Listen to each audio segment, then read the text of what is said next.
Thanks so much. And we do want to get to this breaking news from Nevada. This is where a 6.5 now upgraded magnitude earthquake struck this morning.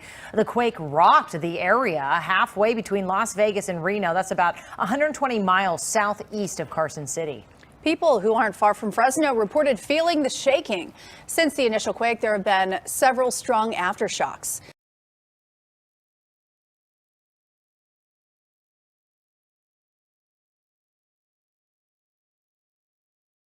Loved ones of Breonna Taylor grieving and outraged. The 26-year-old Louisville first responder shot 8 times and killed by police. On March 13th, before 1 a.m., Louisville police say 3 officers executed a search warrant at Taylor's apartment, an address police believed was used by a suspected drug dealer to traffic narcotics. Police reports say officers Jonathan Mattingly, Brett Hankinson, and Miles Cosgrove, wearing plain clothes and no body cameras, announced themselves and forced entry. The officers forced entry into the exterior door and were immediately met by gunfire. But in a new wrongful death lawsuit against the officers, Taylor's family says they never announced themselves. The suit says Taylor and her boyfriend Kenneth Walker, startled from sleep, believed it was a break-in and called 911 for help. Walker, a licensed gun owner, then shot and wounded one of the officers.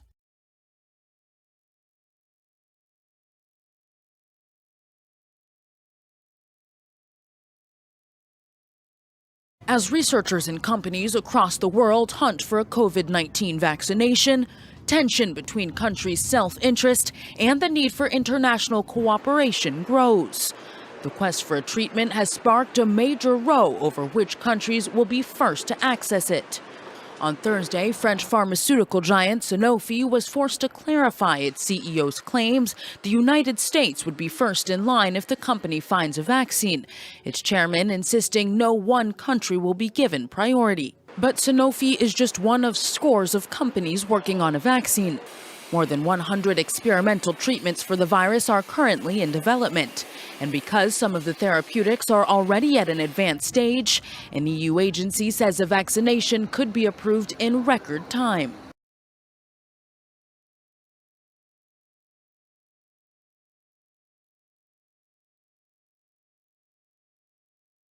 As the world economy staggers under the shock of the coronavirus, Saudi Arabia, led by de facto ruler Crown Prince Mohammed bin Salman, is going bargain shopping. The $320 billion Saudi Public Investment Fund has bought big stakes in companies devastated by COVID-19. The Saudi fund snapped up 8.2% of Carnival Cruise Lines, some of whose passengers were sickened by coronavirus in the early stages of the outbreak. Carnival's stock price was in the cellar. The fund also invested $500 million in Live Nation, parent company of Ticketmaster and a leader in big live concerts featuring the likes of Madonna.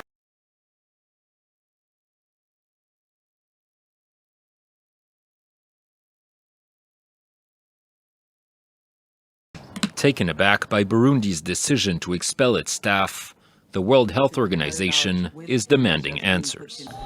Burundian authorities had already tried to expel the World Health Organization team last month, accusing them of interfering with the country's response to the coronavirus pandemic.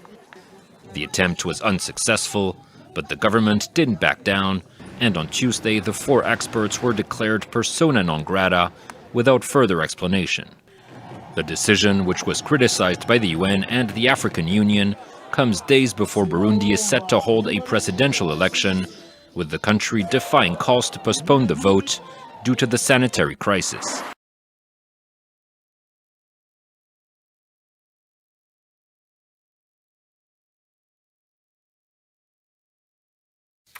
A typhoon has slammed into the eastern Philippines as authorities struggle to evacuate hundreds of thousands of people. But many of the emergency shelters are overcrowded, with no means of social distancing and without proper safety gear against the coronavirus.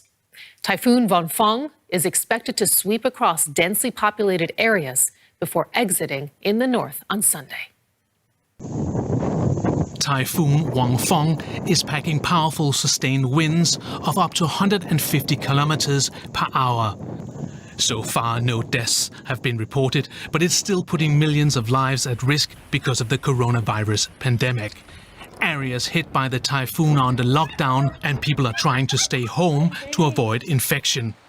The authorities have evacuated around 200,000 people who now face contracting the virus at overcrowded emergency shelters.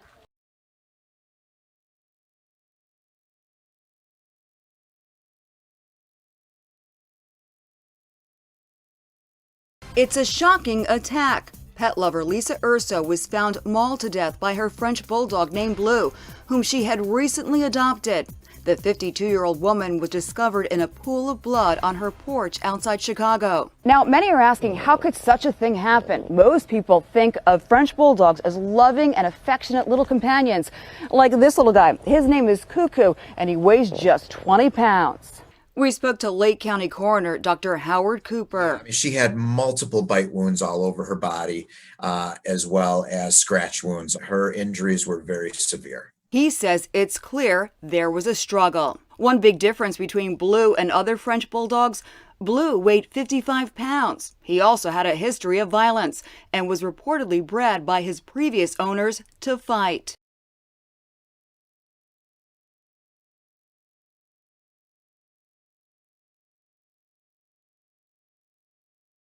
The ONS records the average number of deaths in care homes each month. For the last 5 years, the average for April has been just over 8,000. This year, the number of deaths in care homes for April was a staggering 26,000. That's 3 times the average, 18,000 additional deaths this April. Using the government's figures, only 8,000 are recorded as COVID deaths. That leaves 10,000 additional and unexplained care home deaths this April.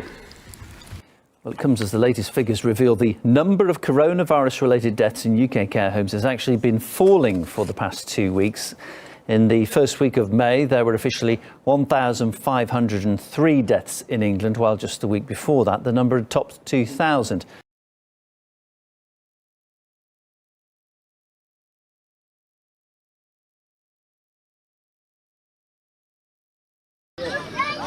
Crowds scramble to carry as many buckets as they can as a water tanker arrives in Chitungwiza.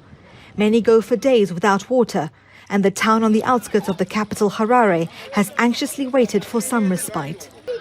Water is scarce because of the worst drought in decades, forcing many to leave their homes. As they jostle to get their share of water, it's difficult to practice social distancing. COVID-19 is the new threat to the area, once the epicenter of a nationwide cholera epidemic. Yes, I got the water, but chances are that I also got the disease. Social distancing here, you can't avoid the pushing. Everyone wants a drop. In other townships, aid groups are trying to enforce the rules.